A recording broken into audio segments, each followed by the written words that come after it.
Today we're going to discuss about preposition.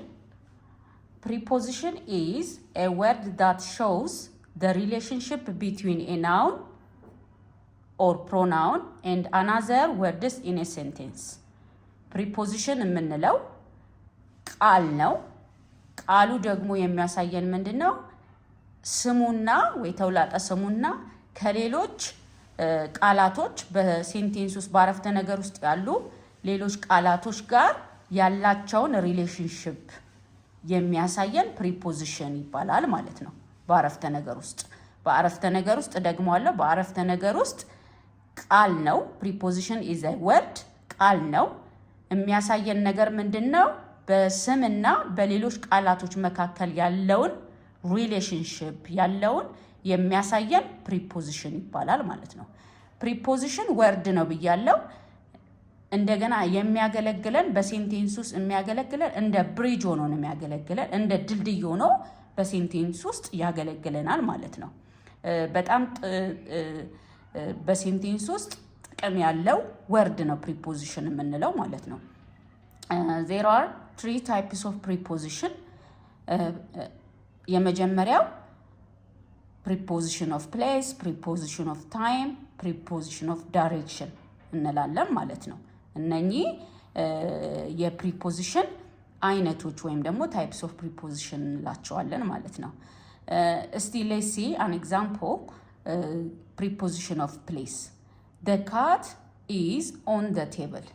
ድመቷ በጠረጴዛው ላይ ናት ያለችው ወይም ደግሞ ተቀምጣለች ማለት ነው።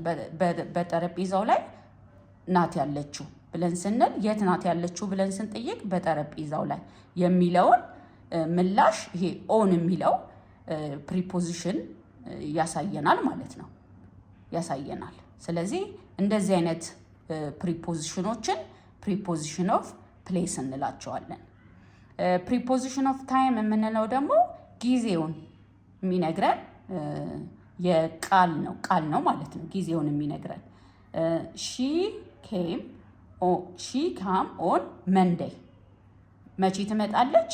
መንዴይ ትመጣለች። ወይም ደግሞ she will come on Monday እንላለን። መንዴይ ትመጣለች። she will come on Monday እንላለን። ወይም ደግሞ she come on Monday እንላለን ማለት ነው። እንላለን ሁሉ ጊዜ የምትመጣ ከሆነ she come on Monday እንላለን።